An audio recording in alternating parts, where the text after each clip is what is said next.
Our January Lunch and Learn session.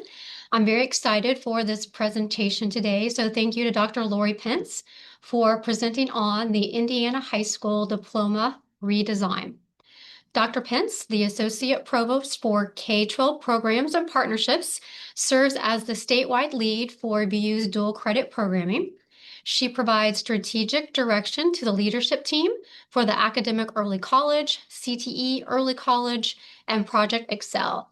Together, the dual credit team drives, develops, and supports educational partnerships among Vincent University K-12 education institutions, career centers, and employers. Dr. Pence is a proud Vincent University alum with an associate degree in business administration from VU, a bachelor's in business administration from Indiana University, a master's in higher education administration, and a doctorate in educational leadership and policy studies, both from Purdue University, West Lafayette. And with that, I would like to welcome Dr. Pence. Thank you, Jackie, for that lovely introduction. I do want to make a disclaimer that I stayed up and watched the IU game and the post-game interviews. So a little bit a lack of sleep, but I am on my second cup of coffee. So hopefully the caffeine will definitely kick in because this presentation can be a little dry, but hopefully it will be very informative. I do want to add just from the beginning, if we can hold questions to the end, this will allow me to get through all of the slides and then provide hopefully plenty of time for Q&A at the end. And Jennifer Compton is going to be driving the slides so we can advance to the very first slide of the presentation. Okay, beginning with the class of 2029 and beyond, they will be under new high school diploma requirements. It's actually one diploma, and it's called the Indiana High School Diploma. With this class, they are not required to obtain additional seals, and that would be the enrollment seal, the employment seal, and the enlistment seal.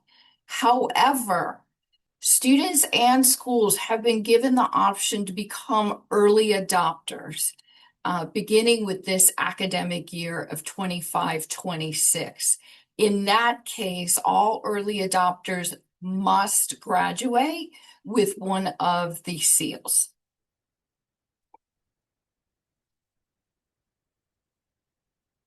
This is a handout that I'm going to make available. It's really informative, and it does a really good job of comparing and contrasting the current Core 40 diploma regarding the new requirements for the high school diploma.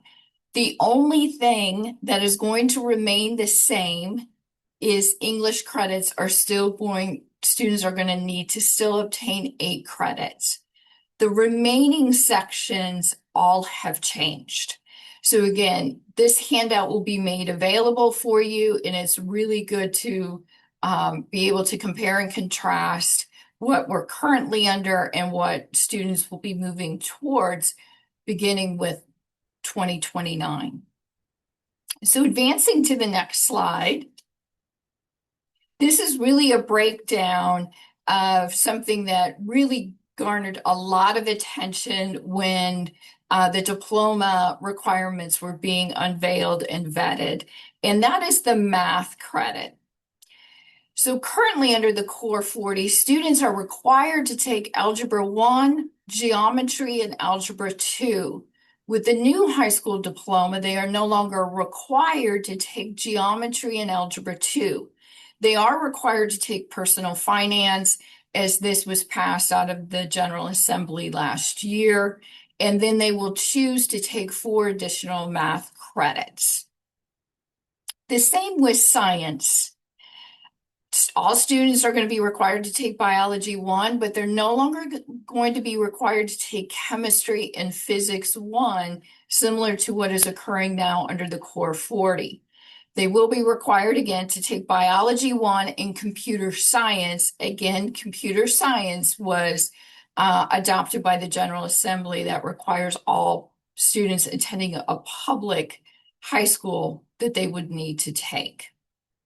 They will then be choosing 2 additional science credits and 2 STEM focus credits from the listing of approved courses. And I am also providing all of the approved courses for the new diploma as a handout as well.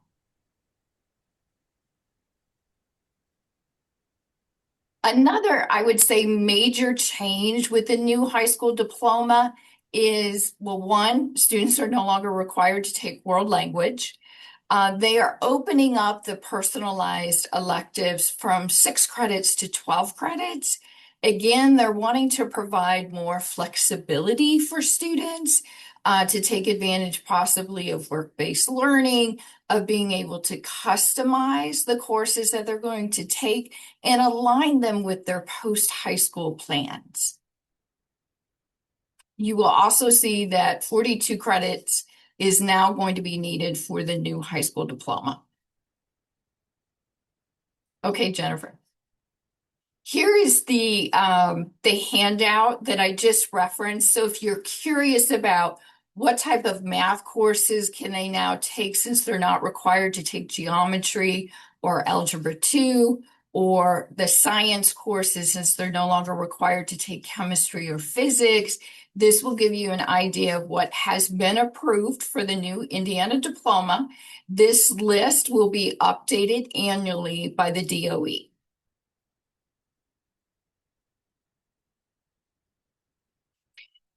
So schools have the option to customize. This isn't a new ability. Actually, all of the schools have had this ability under the graduation pathways. High schools were allowed to customize a pathway, but all customizations, if it is a pathway or courses, need to be approved through the Department of Education. So again, they're looking for more alignment with students in what their post-high school plans are. So 2 examples that they put down at the bottom of this PowerPoint slide is advanced manufacturing math. So math that's going to be very applicable if a student is wanting to go into manufacturing. Communications, again, being very more narrow defined and calling it technical communication. Many students have expressed a lot of interest in making sure that the courses that they're taking in high school are applicable and are going to be able to be used in their next juncture, if that is going right into the industry or post-secondary. Now we're going to dive into the seals. First, the Department of Education clearly articulates that students can navigate in between the seals. So a student could start out under the employment seal and then navigate to the enrollment seal or the enlistment seal. Again, the seals are not required. They're probably going to be strongly encouraged and heavily recommended, but they're not required. Now, I did put a cautionary, and it's going to come down to timing. It's going to be much easier for a student to make a late decision or choice to move from the enrollment seal to an employment seal or an enlistment seal, but it's going to be far more difficult and challenging if a student decides at the beginning of their senior year they actually want to move from the enlistment or employment seal into the enrollment seal. So timing is going to be key if students decide to change their mind and want to actually obtain a different seal than what they actually started out with their freshman year. So this is the honor seal. So there's 2 tiers. This is the kind of the basic honor seal, and the enrollment seal is basically verbatim the current Core 40 honors diploma. So all of the requirements that are listed here are the current requirements that students must obtain to get the honors diploma. The employment seal, students get to choose if they obtain an industry credential or they take CTE courses or work-based learning experience. Something obviously new is these students, to obtain the employment seal, are going to need to complete 150 hours of work-based learning. Now, obviously, the enlistment seal is garnered, obviously, for those students that have a desire to go and enlist after high school. This is making sure that it is setting them up to meet those requirements. Now we'll talk about the Honors Plus seal. Okay, so the Honors Plus seal is on top of, for the enrollment, let's look at the enrollment. So everything that they had to do for the Honors seal, to get an Honors Plus seal, a student needs to obtain an associate's degree, the Indiana College Core, or these other credentials that are often referred to as a credential of value. In addition, students also need to complete 75 hours of work-based learning. In regards to the employment seal, the Honors Plus, again, students need, it's no longer an elective, but they are required to obtain a credential of value. This could be an associate's degree, a technical certificate, both post-secondary as well as industry, the Indiana College Core, or an advanced industry certificate that is listed on the credential of value list. They also have to increase the number of work-based learning hours. So these students actually have to obtain a minimum of 650 work-based learning hours. And then additional requirements for those students that are seeking the enlistment seal. So we just kind of talked about the credential value list and the Indiana College Core and the Associate of Science is on the credential value list. This list began 2 years ago in the creation, and the credential value list is supposed to be used for not only high school, but DWD. So some of you might have heard about top jobs. High demand, high wage jobs in Indiana. And so the methodology that was used in putting post-secondary credentials onto the credential value list went through the top jobs methodology. And really what that methodology was doing a deep dive in looking at positions and what type of credentials are needed for open positions within Indiana. So were there specific credentials that were required or recommended? How many times was a particular credential referenced during job postings for Indiana? So obviously the Indiana College Core is on the top tier for the enrollment seal. Technical certificates is not on the enrollment seal credential value list. It is just on the employment seal. So post-secondary credentials are the only credentials on the enrollment seal for the credential value list. We do have a mixture of post-secondary credentials as well as industry credentials for the credential value list for the employment seal. Currently, the credential value list is being housed and administrated between the Commission of Higher Education and the Department of Education. It is expected that this list is going to be annually updated based on the top jobs, new data. So we could see some credentials fall off, some credentials be added, some credentials going down a tier, some credentials going up a tier. So we know we're going to see some movement. We shouldn't see large swings of movement, though. Okay, Jennifer.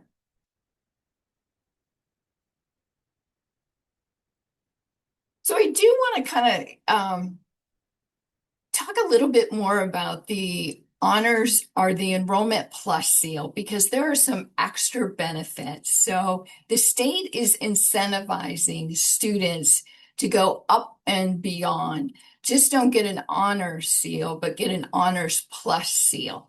And so some of the incentives for students, specifically for the enrollment seal, is if they obtain an enrollment honors plus seal, and they apply to their institution of choice with a completed admissions application by the deadline date, they will be guaranteed admissions to that institution.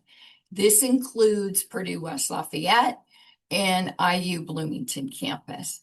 What it does not guarantee is major. And so I think that is a very important caveat, especially for students who are seeking engineering for Purdue University and business for Indiana University Bloomington. Now, for those students that are seeking the Employment Honors Plus, they are guaranteed an interview with select employers. And this list is going to be housed by the Department of Education and will be updated annually. So there are some currencies for students to actually do more to obtain the Honor Plus seals. Okay, we can go on to the next slide. Not only are students being incentivized to obtain the Honors Plus seals, but schools are also being incentivized. So high schools will receive $14.90 for every student who graduates with the Indiana College Core. Schools will also receive $2,459 for every student who obtains the enrollment or employment plus seals. However, there's no double dipping.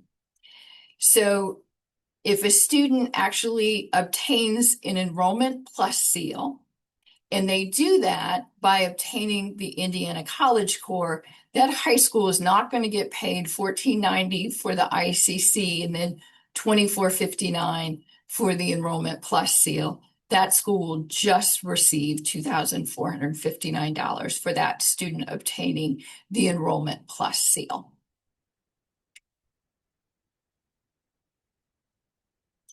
So the timing of the new high school diploma, obviously it received final adoption and approval December 11, 2024. Early adopters, students or schools could begin following the new high school diploma requirements this academic year of 25-26. All public high schools need to implement the new high school diploma guidelines by 28-29. So what are we hearing out in the States from our early college sites and Project Excel sites? And this is a little bit of currently what we're hearing. So obviously high schools who have an average college going rate were awarding a moderate amount of the Core 40 Honors Diploma. Nothing really is going to change. Those students will move from following the Core 40 Honors Diploma to the Honors Enrollment Seal or the Honors Plus Seal. So those students are still going to be recommended to take geometry, algebra 2, world language. Again, they're going to be taking courses that they're going to need to be admissible to post-secondary institutions. We're also hearing high schools who tend to lean towards college readiness with the Core 40 are probably going to lean towards encouraging their students to obtain the enrollment seal. One large diverse school district in Northeast Indiana is going to strongly encourage, strongly recommend that all of their students take Algebra 2. They're seeing this as a strategic move. Again, if students change their mind and they want to move from the employment seal to the enrollment seal, they're going to have an easier way of doing it. They see the value in all of their students graduating with Algebra 2. Obviously, we have high schools that have really welcomed these new changes. Schools that students had no desire to go to post-secondary, were already looking to go into the job market, maybe struggled with Algebra 2 and geometry and world language. They are no longer going to be required to take those courses, but actually take courses that are more applicable to their post-high school goals. Okay, I think the next slide is the Q&A slide. Yes. So I was able to get through all of those slides in about 20 minutes. So I know that this was a lot of information, especially if maybe you haven't been tuned into the new high school diploma requirements and all of the activity that has been happening in and around Indianapolis. I know individuals from DOE have tried to move around the state in talking to schools and career centers regarding these new changes and how this is going to impact what students take as far as courses.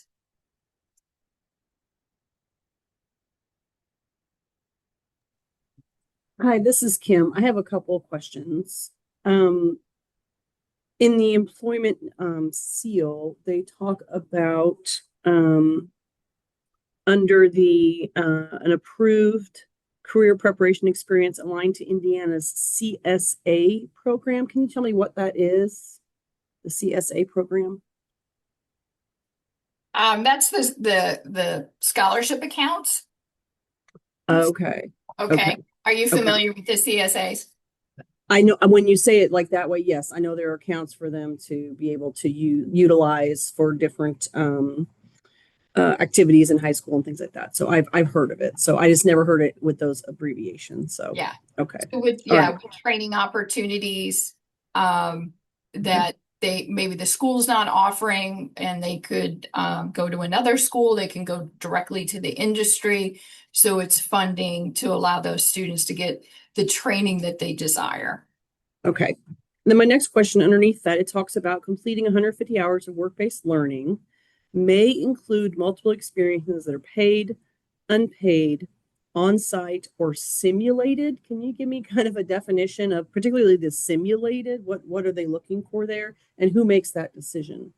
It will be the DOE that makes that decision. And obviously, the work-based learning is causing, other than the math credits, a lot of concern, both on the high school side as well as the employer side, because we think we're going to have a lot more demand than supply.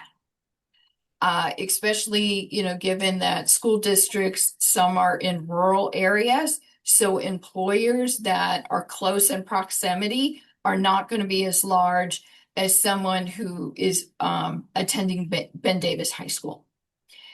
And so they've had to make this bucket more general, and it's probably going to get a little bit more general. Okay. So Ben Davis University actually has had some students who I don't think they have done simulated, but they have definitely participated in virtual. So instead of going to the place of employment, they are actually working virtually during the school day or right after the school day. Because the other hiccup, not only is there going to be enough supply of what we consider traditional work-based learning opportunities where students are actually going to a place of employment, is transportation.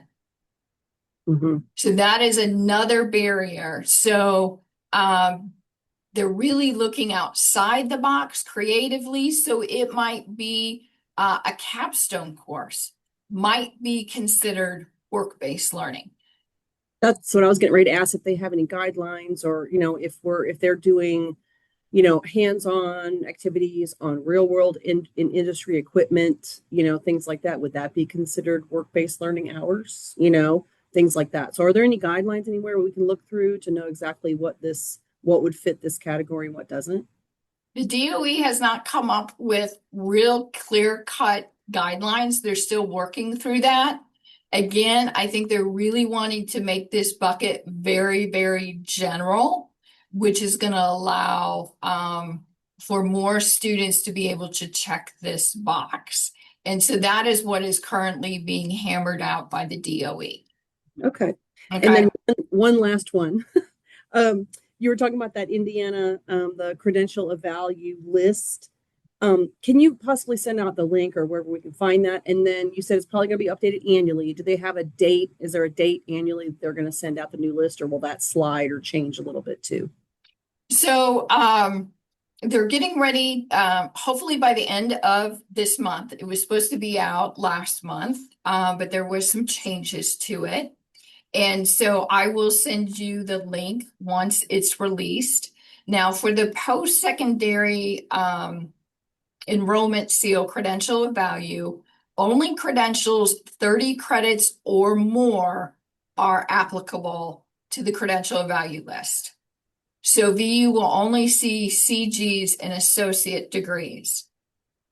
And since I'm What about what so, about for the employment seal? I can understand that for the enrollment seal because that was like the honors diploma. right.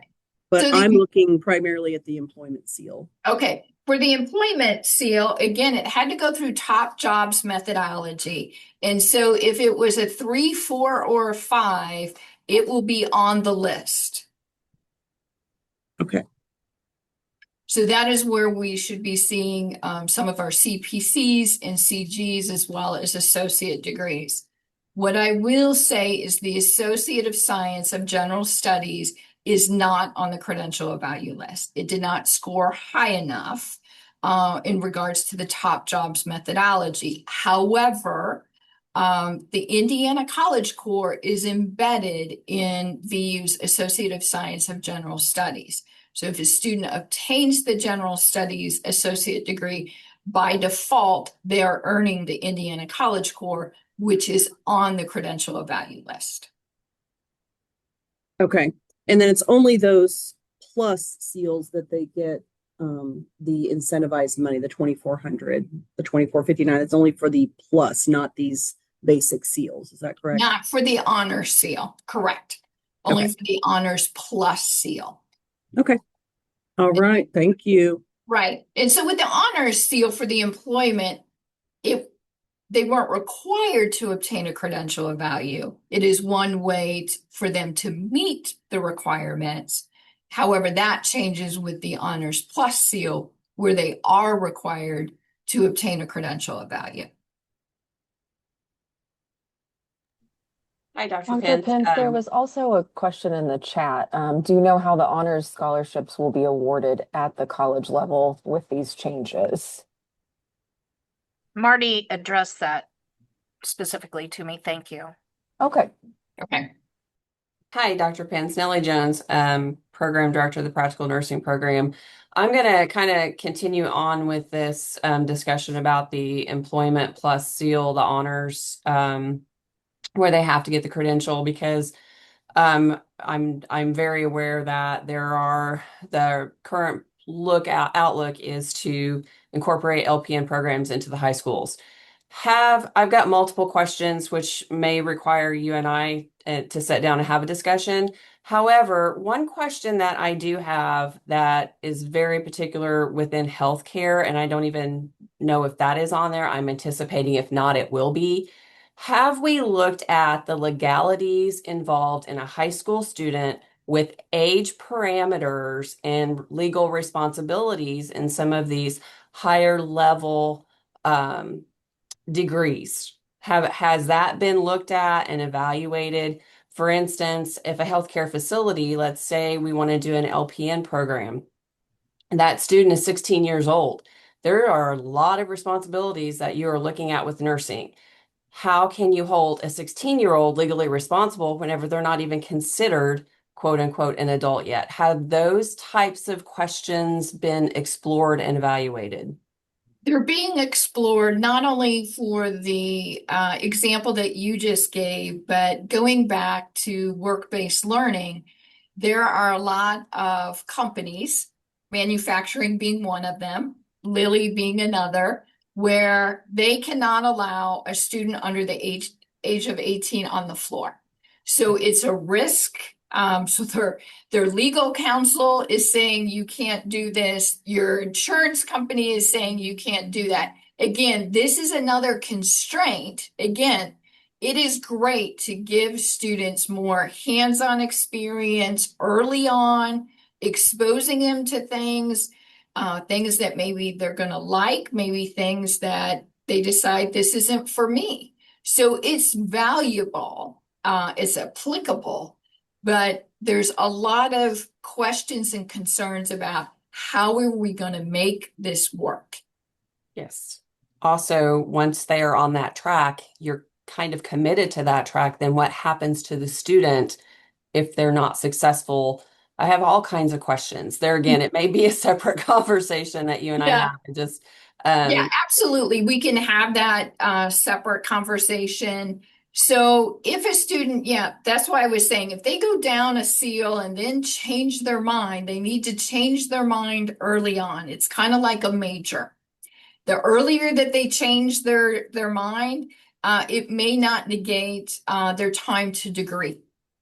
But the longer they're invested in a major and then decide they want to change, there might be some ramifications with that choice and decision.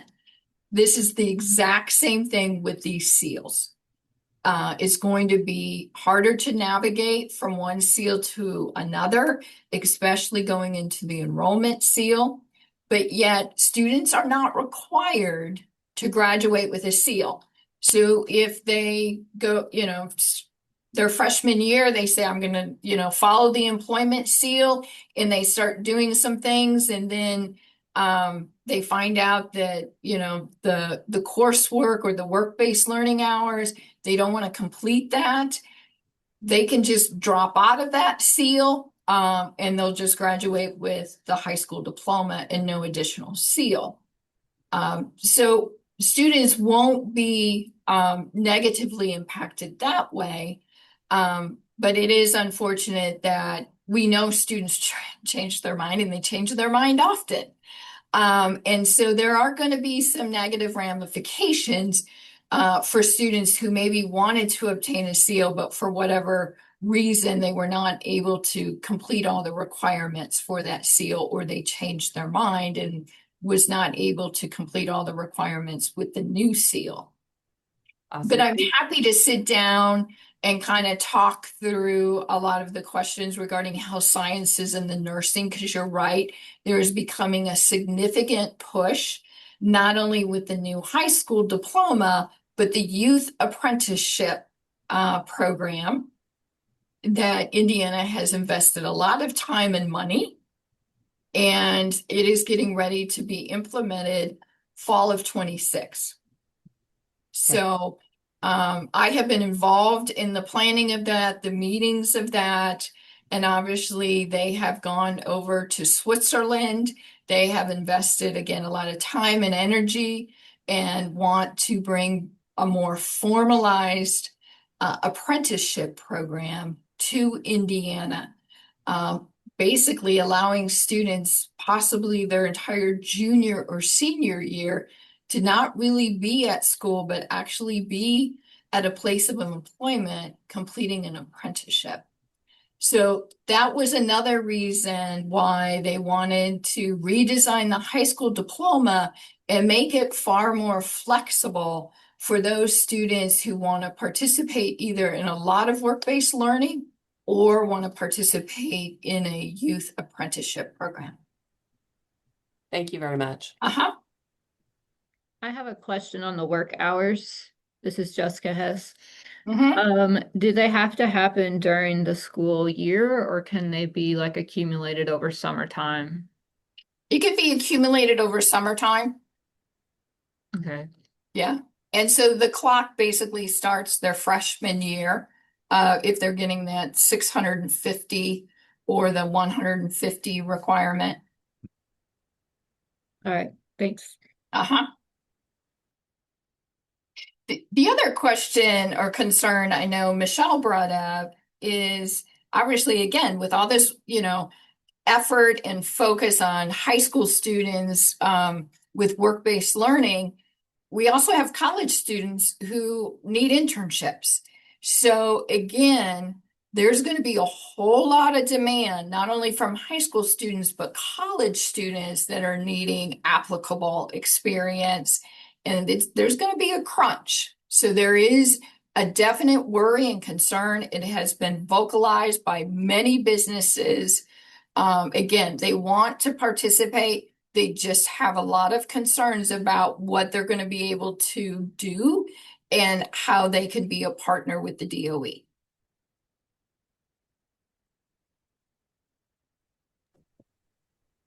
Dr. Pence, this is Lynn Altstadt. I'm the Director of Educational Talent Search. We're a TRIO program, and we work with students in middle school and high schools in the area. My question is, we're getting ready to write new grant proposals here shortly, or at least we hope we are.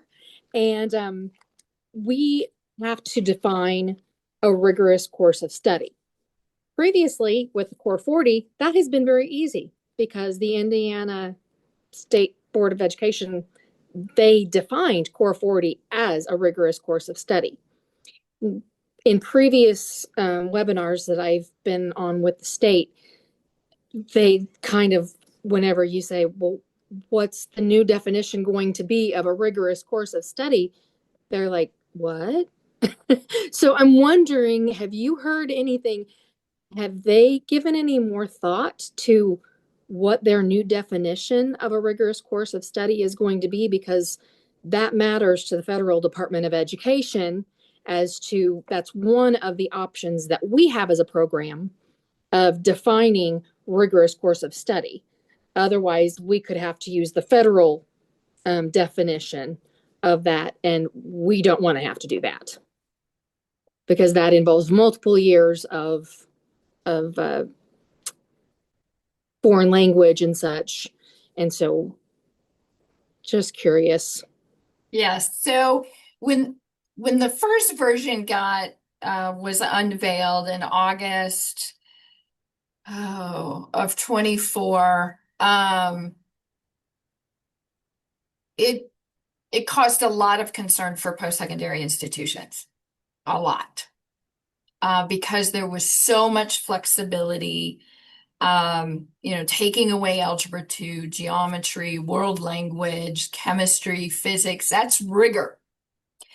And so version 2 is how we came to be with the honor seal, which they took the honors diploma of the Core 40 and built that honor seal from it.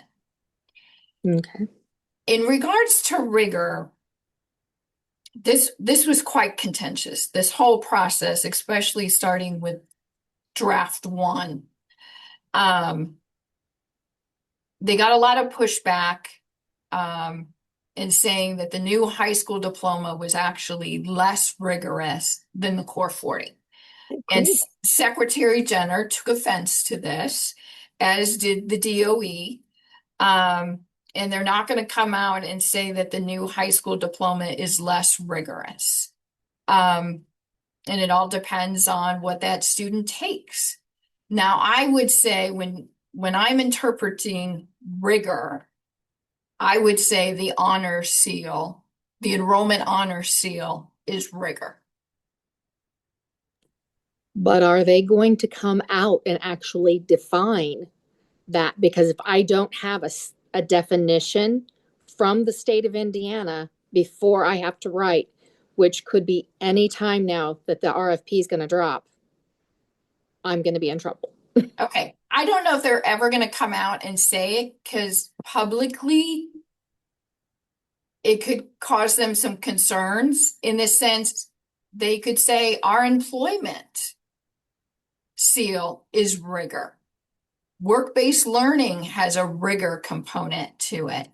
So it's not as black and white with what we had with the Core 40. Again, the DOE is very sensitive to the fact that there's a lot of narrative out there that the new high school diploma is less rigorous than the Core 40. So I don't know if they're going to, say the high school diploma in its basic form is rigor. Okay. And trying to pinpoint them down on something, especially when you use the term rigor, they're just very sensitive to things right now. I know that doesn't help you, but I would probably lean into the honors enrollment seal as being what they consider a rigorous plan of study. Now, I guess my question to you, Lynn, is the students that you're working with, is their eventual goal going on to post-secondary or going right into the workforce? Primarily, it is going on to post-secondary. That's Okay. what our goal is supposed to be, is post-secondary enrollment. Okay. So given the fact that geometry and algebra 2 are no longer required for the basic high school diploma, nor is it required for the employment honor seal, it's really only now being obviously, I'm not going to say required, but obviously heavily encouraged and heavily recommended for the enrollment seal, because those students are going to need those courses to be admissible to a post-secondary institution. Okay. Yeah. Okay. All right. Thank you. I do want to make a comment just to share, because I know that not all of you work with high school students.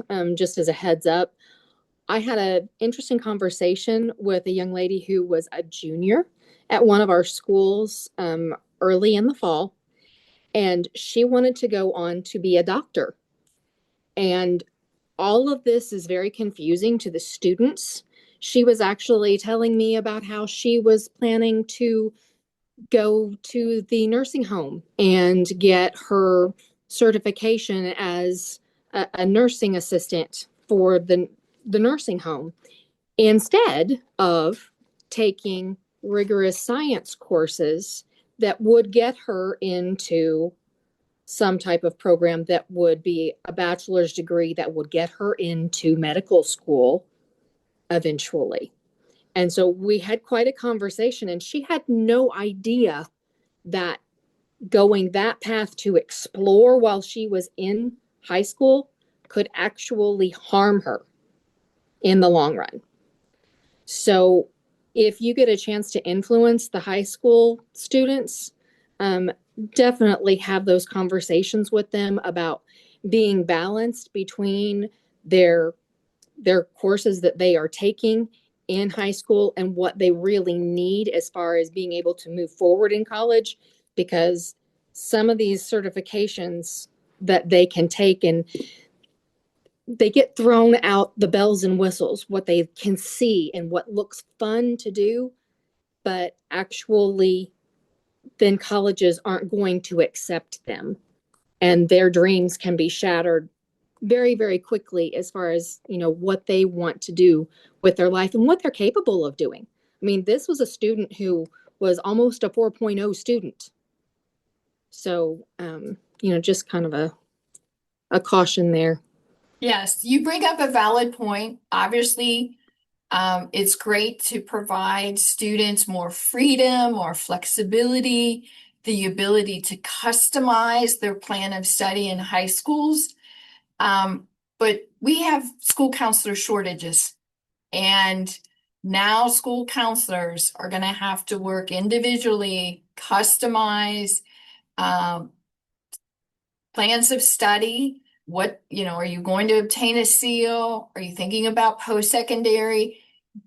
These new requirements are really going to put more of hindrance on our school counselors that are already taxed.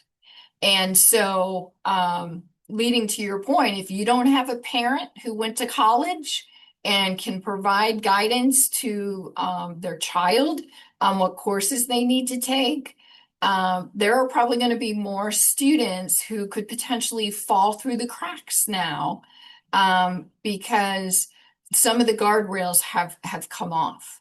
And so it's going to be more important, and it's going to be something that is the ownership is going to be put on the high schools to make sure that they are being very transparent, are providing information sessions, providing information in a very basic, digestible way for all of their students and families to understand these new changes and implications.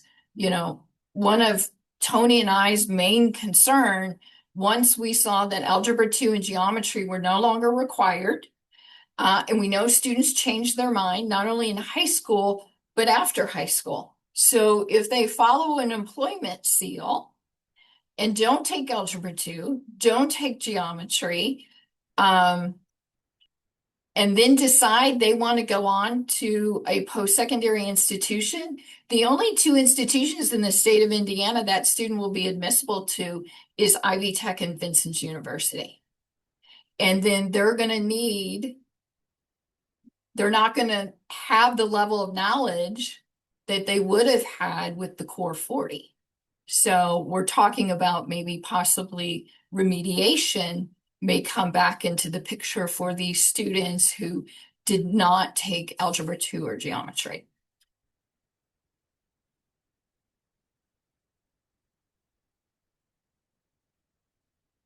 Any other questions, concerns, comments?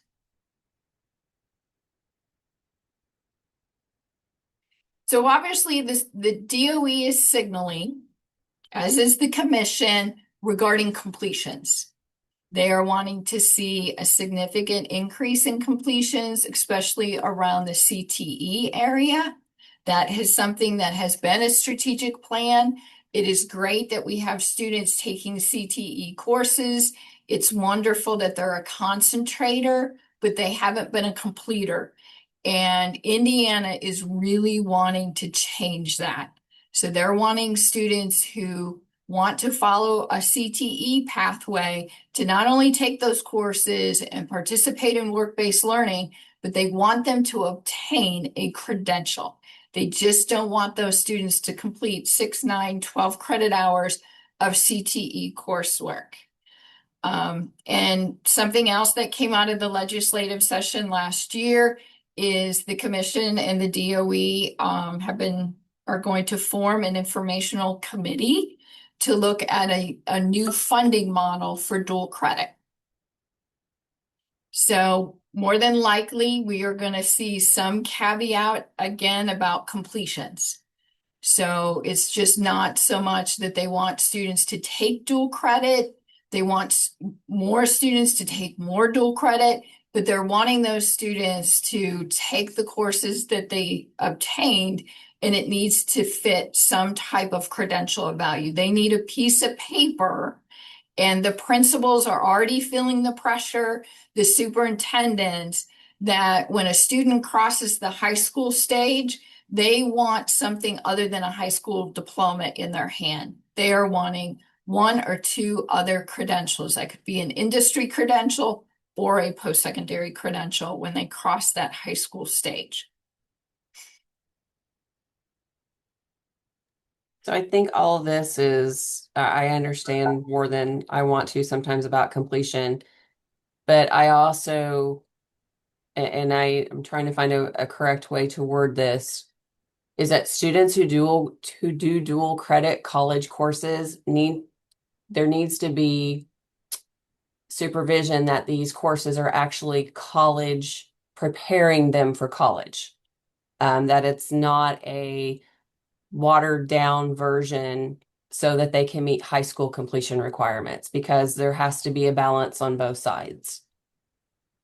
Correct. And that is why my team consistently, any chance we get, and NASEP helps with this, is that the course that is being delivered in a high school using our curriculum needs to adhere to the same standards of what that course is being delivered on campus. Now, obviously, we can't be in the classroom every day, but the syllabi, grading scale, site visits, credentialing of that teacher is the same credentialing requirements of a student, of an instructor at VU. But I get on my soapbox since I have spent a majority of my time on the four-year side. And so when students don't get that rigor, and it is a foundational course or a gateway course for other courses, they're not going to be successful. They're either going to fail the course, they're going to need to withdraw and retake the course, but more than likely there are going to be multiple attempts for that next sequential course that they should have not had issues passing. And so anytime I can get in front of high school teachers, I said, you may think you're doing them a favor by making the course maybe easier so they can get that A and it will help their GPA. But when they leave here and go to a post-secondary institution, it is actually going to provide a lot of negative consequences for that student. So rigor is such a huge component to student success once they move on to a post-secondary institution. So I completely agree. Great questions. Yes, lots of good discussion. I think we're probably getting close to the top of the hour and probably need to let everybody get back to class. But I just want to thank you, Lori, for your excellent presentation and navigating all of those questions. And I know that you're willing to meet with anybody that would like to talk this through and what it means, specifically to your programs. But again, just thank you for all your work and keeping us updated on this important change. Yes. Cynthia, you have your hand up. Okay. I didn't know if you had a question. All righty. Take care, everyone. And yes, as Jackie said, again, this is a lot to digest, especially if this is, your first initial interaction with this information. I will gladly meet with you as well as my leadership team in sitting down and regarding how this may or may not impact your academic unit. All right. Have a great day. All right. Thanks, everyone. Bye.